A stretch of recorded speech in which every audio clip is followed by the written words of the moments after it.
siklus pendapatan. Diketahui bahwasanya yang namanya sistem informasi akuntansi atau sistem akuntansi itu subsistemnya ada 5 ya. Yang pertama adalah yang namanya siklus pendapatan atau disebut dengan revenue cycle. Biasanya siklus pendapatan itu terdiri dari 2 subproses, yaitu subproses penjualan, sales system, dan juga subproses penerimaan kas. Secara umum begitu ya. Nah, jadi bagaimana kalau kita mau mengaudit siklus pendapatannya? Nah, ini dalam konteks audit teknologi informasi kita akan bahas itu. Nanti kita juga akan lanjutkan bagaimana yang namanya audit atas siklus pengeluaran, ya, di mana siklus pengeluaran juga merupakan bagian dari SIA, ya, yaitu yang namanya uh, purchase system atau sistem pembelian, ya, salah satu dari expenditure cycle. Yang kedua adalah cash disbursement system, ya, atau sistem pengeluaran kas. Nah, yang merupakan bagian besar dari siklus pengeluaran. Nah, itu bahan materi kita ya. Dan nantinya juga production cycle ya, bagaimana kita mengaudit pada siklus produksi, bagaimana kita mengaudit pada siklus sumber daya manusia, bagaimana kita mengaudit pada sistem buku besar dan pelaporan. Nah, jadi itulah yang kita bahas ya. Nah, pada hari ini kita membahas mengenai audit pada siklus pendapatan ya.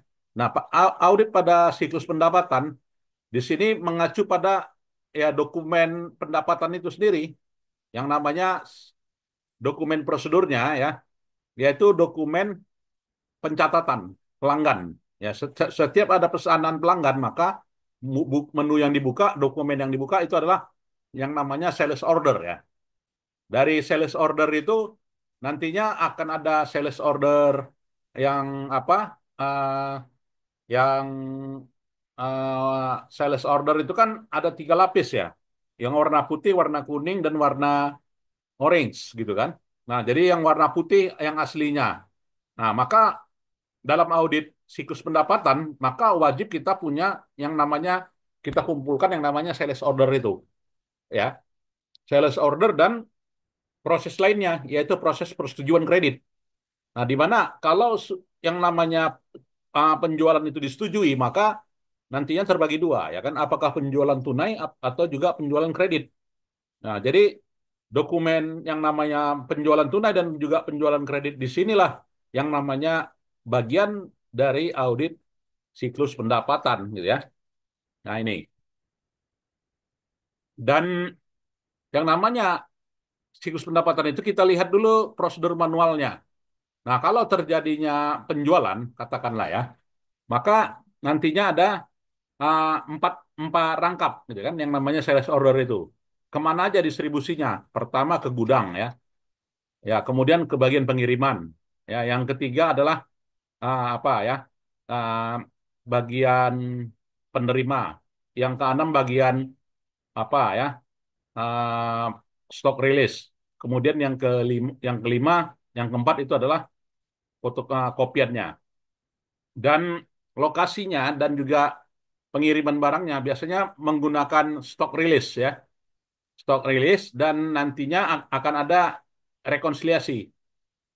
Rekonsiliasi di mana? Antara dokumen barang yang ada di gudang dengan dokumen pengiriman. Nah, ini akan ada rekonsiliasi. Ya, jadi dokumen pengiriman yang disebut dengan bill of lading, nah nantinya ini akan ada apanya ya, akan dicocokkan dengan barang yang ada di gudang ya. Jadi kalau dikirim 5, maka barang di gudang keluar 5 gitu kan. Nah, jadi dokumen yang mutlak harus dimiliki adalah bill of lading dan dokumen pengiriman, itu disebut dengan shipping notice. Selain itu juga adalah transfer custody of good atau disebut dengan apa ya, slip pengiriman, packing slip, 2 sisi gitu ya. Kemudian juga catatan pengiriman. Ya, kemudian juga tagihan, billing debt, dan juga file stock ya. Dan apa ya, yang namanya legacy system ya atau prosedur legal katanya ya. Jadi yang namanya prosedur legal kalau dalam situs pendapatan yaitu uh, bukti pengiriman, shipping notice. Ya, shipping notice kita cek. Yang kedua adalah ah, kolom-kolom yang perlu dicek. Ya, kolom-kolomnya apa aja? Kolom fill, kemudian limitnya berapa, ringnya berapa. Jadi ada namanya fill check, adanya limit test, adanya ring test, dan adanya press time quantity extension. Jadi harganya, kemudian juga ring yang waktu di input, ya, kemudian limitnya, kemudian juga kolomnya. Nah, itu hal-hal yang perlu di apa ya, dicek keberadaannya, keabsahannya, kebenarannya, correct any error, apakah ada salah atau tidak.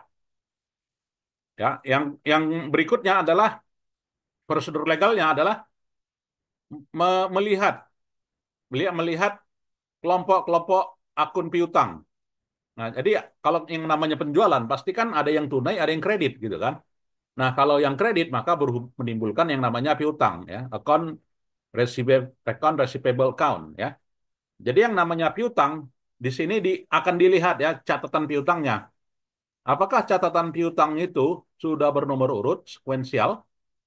Ya, misalnya hari ini nomor dikeluarkan yang namanya eh, apa ya, pembayaran hutang, ya, pembayaran hutang maka akan mengurangi piutang, gitu kan?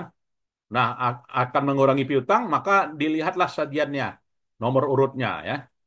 Setelah itu akan dilihat ya ke akun mana larinya, ke individual mana yang punya utang tadi, ke punya piutang si A, si B, si C, dari total tadi ke orang, ya. Nah, maka nantinya akan diperbaharui lah saldo piutang, ya, account receivable updating dan juga billing run. Nah, jadi ketika kita mengupdate account receivable dan juga billing run gitu ya, maka eh, akan dapat mengetahui lah mutasi dari HUD piutang dan juga mutasi kemana saja tagihan itu sudah didistribusikan, ya. Jadi perbaharuilah file piutang dan juga perbaharuilah file tagihan, ya. Jadi billing harus diambil. Kemudian print out dari sales journal harus dilihat. Kemudian juga jurnal voucher dari piutang itu dan juga sales itu harus dicek oleh auditor, ya. Nah, ini caranya. Kemudian yang dilakukan adalah mensortir item-item stok. Ya, mensortir item-item stok akan dapat mengetahui status persediaan. Nah, kalau udah tadi katanya penjualan, maka piutangnya berkurang, ya kan? Tidak mungkin bertambah kecuali ada pembelian, gitu kan? Nah, udah otomatis kita akan mengeceknya ke inventory. Jadi inventory dengan dengan akun sales, dengan akun-akun receivable itu saling berhubungan, ya. Nah, makanya dalam hal ini apabila adanya penjualan tadi yang menimbulkan piutang, maka persediaan itu akan diperbaharui gitu ya. Inventory update. Nah, inventory update ini diperbaharui, maka kuantitasnya itu akan berkurang, reduce quantity, ya.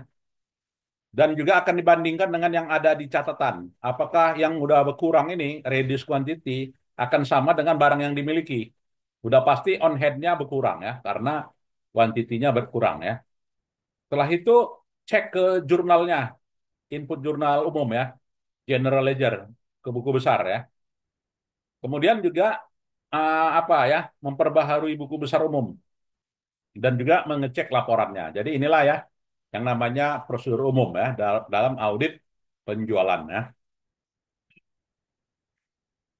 Ya, kemudian kita lihat juga kelompok-kelompok penerimaan kasnya, ya, dengan file akses langsung. Jadi kita akan lihat batch batch kas, ya. Jadi mulai dari prosedur ya apa ya, penerimaan, ya, prosedur remittance pengiriman, ya, kemudian dipisahkan antara cek dengan remittance, kemudian menyajikan remittance list dengan multiple-nya, kemudian kopiannya diminta, kemudian juga kopian remittance list-nya juga diminta dan juga flash copy remittance-nya juga diminta, ya. Nah, selain itu juga kalau sudah katanya penjualan pasti akan menimbulkan namanya cash, ya. Karena yang namanya piutang tadi gitu ya. Ya, yang tentu saja penjualan itu ada menggunakan DP misalnya, ya. Nah, kalau dia menggunakan DP down payment, maka akan menimbulkan kas gitu kan. Maka kas itu kemana? Ke departemen penerimaan. Nah, akan dicocokkanlah ke antara antara cek yang dikeluarkan ya dengan bukti penerimaan. Nah, jadi perbandingan antara deposit slip ya dengan remittance list akan dicocokkan ya, reconcile. Kemudian juga apa tadi voucher of cash dan juga depositnya ya, deposit dan deposit slip to bank ya dicekkan juga ya. Nah, ini.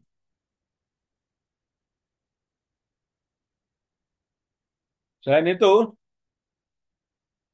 selain yang namanya kebagian penerimaan, maka bagian piutang.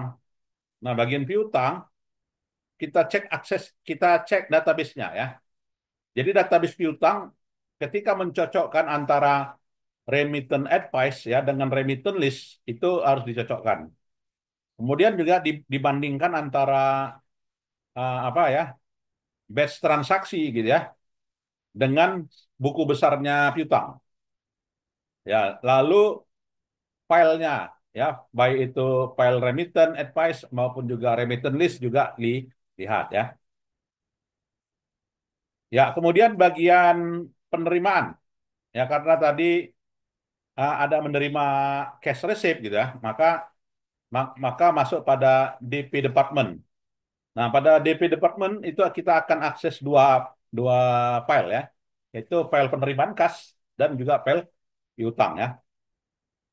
Nah, jadi dicocokkanlah filenya dan diperbaharuilah saldo piutang dan diperbaharuilah saldo buku besar dan juga diterimalah uang kas. Nah, ini. Kemudian dilihat juga ya perbaharuan dari menu sales ordernya dan juga cash receipt-nya. Biasanya kalau udah diproses yang namanya sales order gitu ya, maka cash receipt itu akan update gitu ya. Cash receipt itu akan update. Jadi prosedur penjualannya adalah melihat ya proses yang terjadi dan juga mengecek secara online. Jika disetujui, maka ketersediaan-persediaan itu berpengaruh. Nah, jika ketersediaan berpengaruh, maka ada bukti ya pengeluaran stok. Tentu saja bukti pengeluaran stok secara elektronik ya. Dan juga transmisi pengiriman dan juga update inventory dan membuat catatan dari sales order. Ya, kemudian real time sales order entry and cash receipt di gudang juga dicek. Jadi pemeriksaan gudang ya dilakukan. Ya, tujuannya apa? Ya, tujuannya melihat update-nya barang ya.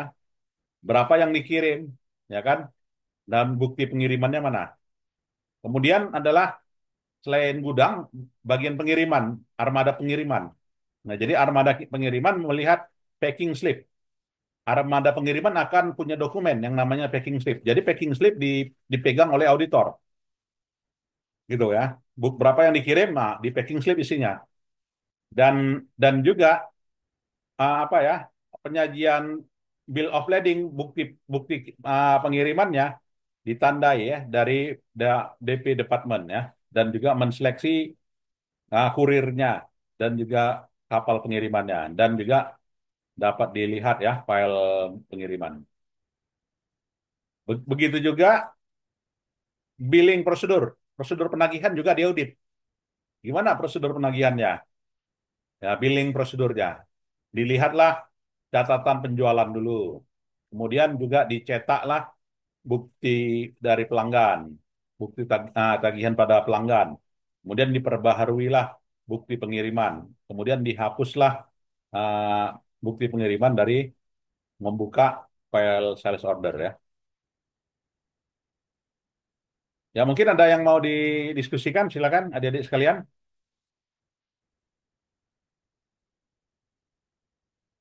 Ya, berikutnya adalah database-nya dicek juga. Jadi sejauh mana database itu sudah memproses. Memproses artinya di sini secara tradisional bahwasanya kita sudah melihat ya bahwasanya buku besar sudah memperbaharui setiap waktu ya antar peristiwa ya. Jadi yang namanya database itu, terutama yang namanya database relasional ya. Jadi setiap adanya perubahan, apakah account receivable, apakah sales, itu kan semuanya bagian dari file-file ya. Dan file-file itu tergabung di dalamnya dari suatu database. Jadi dari database itu tepatnya di general ledger. Nah, jadi dengan adanya pemeriksaan database ini punya keuntungan. Keuntungannya kita mengetahui siklus kas ya. Kemudian juga kita bisa melihat mengelola pengelolaan persediaan. Kemudian juga secara real time mengidentifikasi banyak-banyak kesalahan dan juga keefektifan dari proses bisnis ya. Kemudian juga mengurangi jumlah dokumen tercetak. Kemudian juga bisa menelusuri atau juga menelaah bukti audit ya. Maka di sini manajemen SRC ya dan juga tujuan dari siklus pendapatan ini adalah menguji keberadaan ya, eksistensi. Jadi menguji keberadaan itu meliputi verifikasi dan juga keterjadian, establish. Jadi diverifikasi saldo piutang itu memang menunjukkan jumlah yang tersaji di neraca ya. Dan juga terjadi memang penjualan itu memang benar-benar mengirimkan barang. Oke. Kemudian mengecek kelengkapan ya. Ya, kelengkapan itu verifikasi dan juga menentukan mana yang lengkap. Kemudian juga keakuratan. Jadi memverifikasi dan juga menjamin. Kemudian juga keabsahan, right and obligation, hak dan kewajiban. Jadi menentukan dan juga memverifikasi, terutama uh, memverifikasi piutang itu udah berkurang ya karena adanya penjualan. Piutang itu udah timbul ya karena adanya penjualan. Selain itu juga yang namanya manajemen SRC itu adalah ini ya penilaian dan alokasi. Jadi menentukan dan juga establish. Nah, ini. Maka dalam siklus pendapatan kita juga mengaudit yang namanya apa ya, yang mengaudit namanya prosedur input.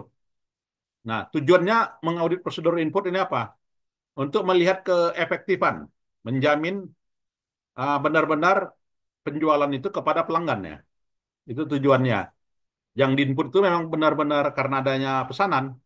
Ya kan kalau adanya pesanan berarti pelanggannya ada.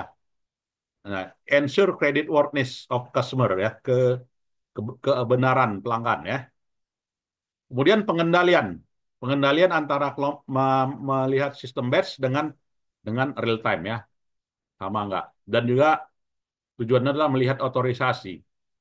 Dan yang paling penting adalah verifikasi ya. Jadi verifikasi apa ya, prosedur verifikasi komunikasi, verifikasi tes data ya kan, verifikasi otorisasi ya kan. Kemudian juga pengujian substantif dan juga mereview kebijakan secara periodik dan juga hal yang umum lainnya ya. Dan juga yang namanya prosedur input juga adalah validasi ya. Jadi pengendalian validasi ya, mendeteksi transaksi yang error, melihat data yang hilang, menampilkan alfabet dan numerik, mengecek limit, mengecek rank ya, menguji validitas dan juga mengecek digit ya. Jadi dengan kata lain, prosedur pengendalian input itu meliputi prosedur batch dan juga data validation control ya. Nah, ini saya bahannya saya share ya pada adik-adik sekalian.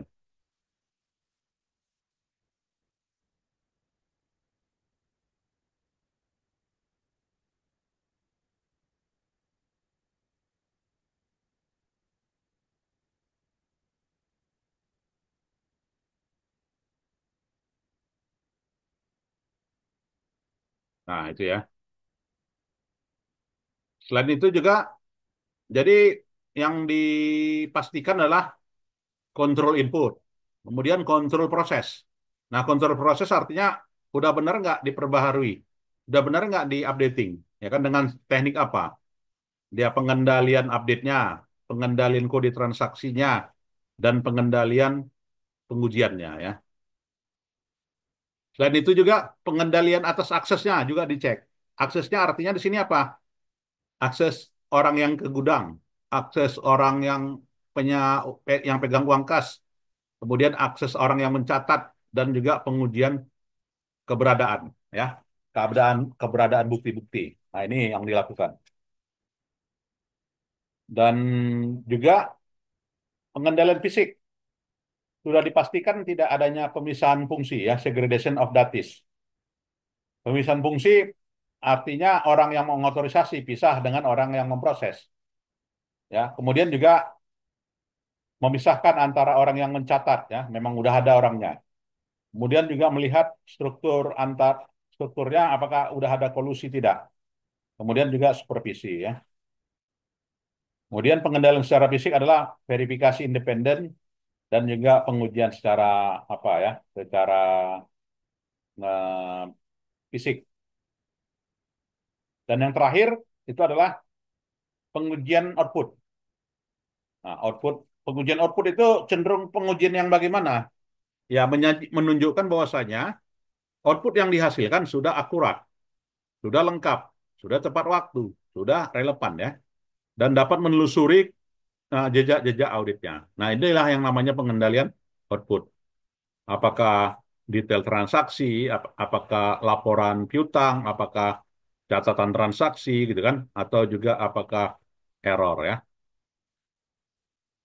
Dan kalau dia pengujian substantif atas siklus pendapatan, maka pengujian substantifnya adalah menguji gitu ya, antara penjual itu sudah benar terjadi, kemudian juga billingnya sudah dilakukan, cut off-nya sudah dilakukan ya, tagihan pada pelanggarnya sudah dilakukan ya. Nah, jadi dan kredit limitnya tidak ada yang dilanggar. Nah, itu. Nah, itulah ya yang namanya pada siklus pendapatan ya. Pengujian substantif ya, pengujian apa tadi? Pengujian kontrol, pengujian fisik ya, pengujian akses, pengujian proses dan pengujian input ya. Baik, adik-adik sekalian ada yang mau kita diskusikan? Silakan.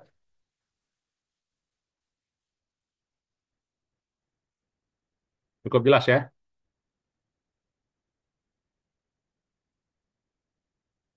Ada? Baik, kalau tidak ada, saya kira itu saja ya pertemuan kita dan kita lanjutkan eh, apa ya? Audit pengeluaran minggu depan ya. Ini bahannya saya share juga. Saya share.